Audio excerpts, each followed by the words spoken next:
On June 30th, 2025, a man stood in an Idaho courtroom and admitted to murdering 4 college students in their sleep. He wasn't a stranger who slipped away into the night, never to be found. He was a 28-year-old criminology PhD student, someone who had spent years studying the minds of killers before becoming one of the most infamous killers in modern American true crime. A year later, from a maximum security cell, he wrote one sentence that reopened the entire case. "My actual innocence is my truth." This is the story of the University of Idaho murders. How investigators tracked down a killer using a single piece of DNA.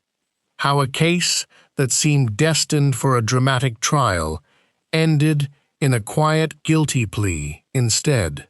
And why, almost 4 years later, it still isn't over. Moscow, Idaho, is a small college town, roughly 25,000 people, tucked into rolling farmland near the Washington border. Home to the University of Idaho, a few thousand students, and, until November of 2022, the kind of place where a quadruple murder felt unthinkable. The kind of town where people didn't always lock their doors. In the early morning hours of November 13th, 2022, 4 University of Idaho students were killed inside an off-campus rental home near campus, on King Road, just a short walk from the heart of the university. Madison Mogen, Kaylee Goncalves, Xana Kernodle, Ethan Chapin. Mogen and Goncalves were roommates and close friends. Kernodle lived in the house too, and her boyfriend, Ethan Chapin, was staying over that night. He wasn't one of the home's official residents, which is part of why the randomness of the attack unsettled the community so deeply. This wasn't a targeted dispute between roommates. It was 4 young people, killed in a house where 2 other roommates were sleeping just rooms away. Those 2 roommates survived.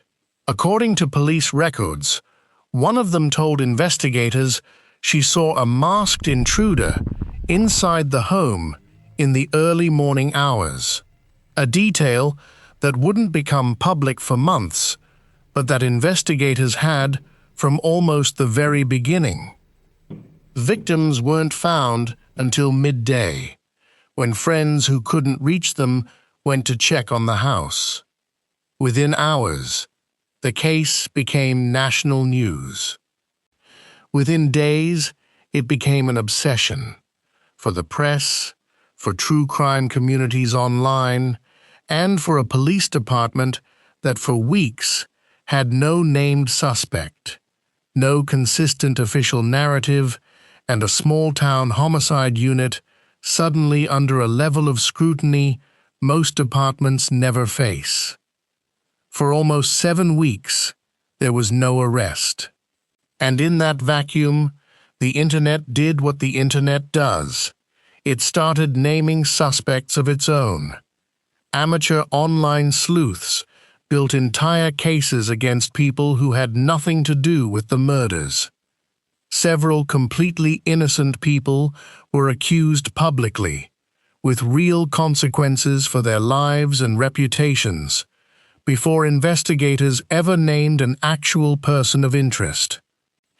It's worth remembering that, because it's part of this case too, a reminder of what happens when a media vacuum gets filled by speculation instead of evidence.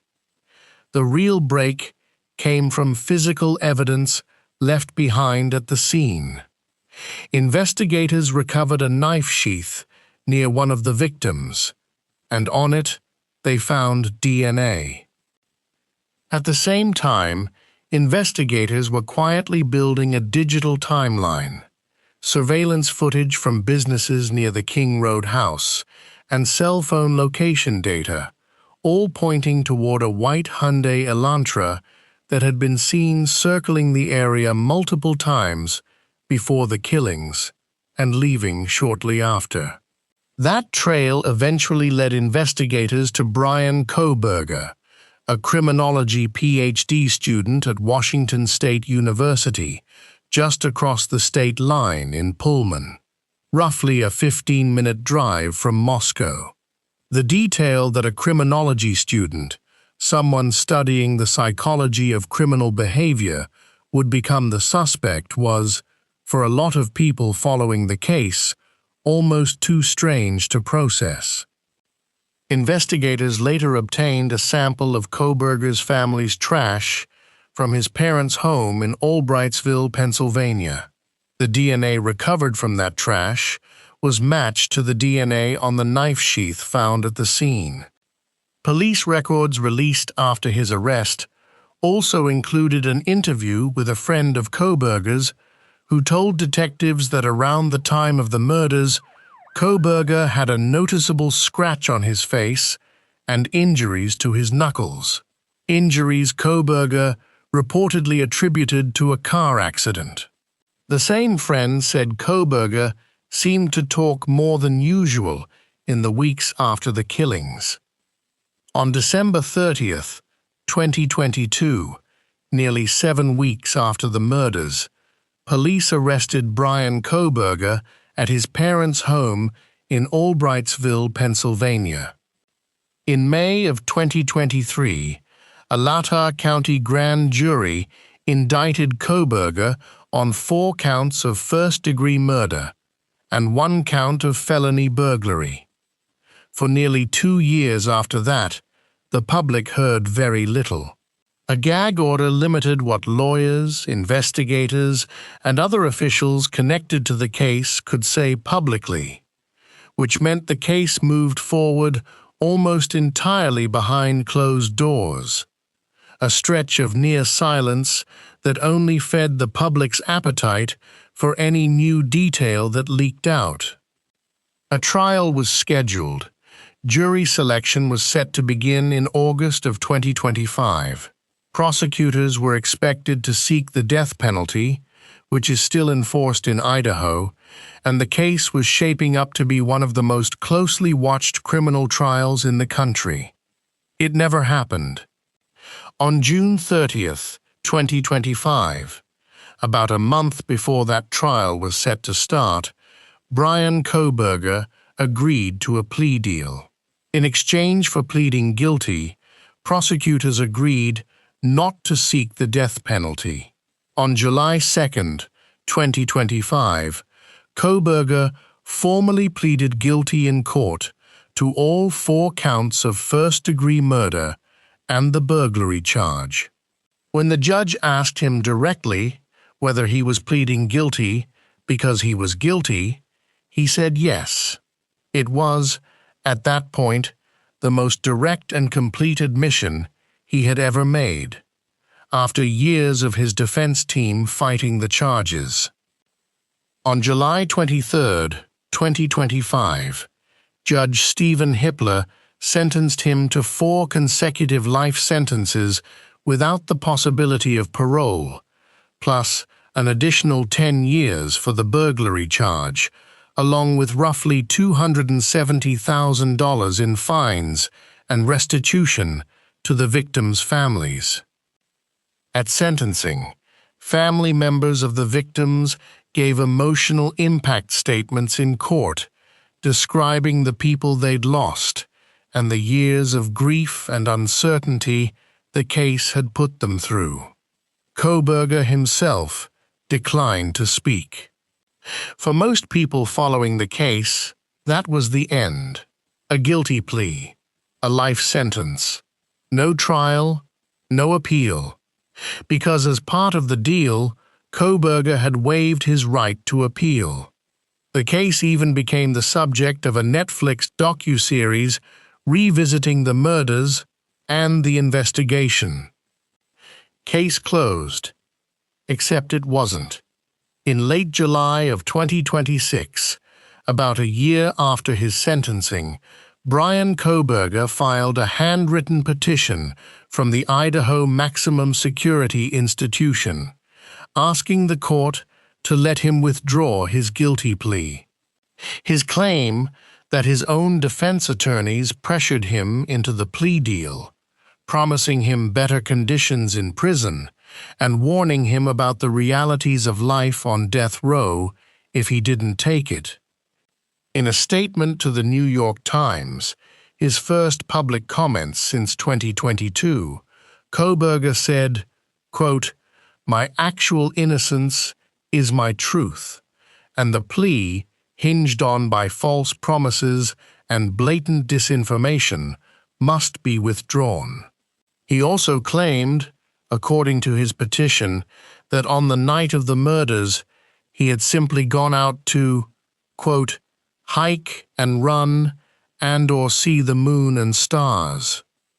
Legally, this is not a criminal appeal. Kohberger waived that right as part of his plea deal.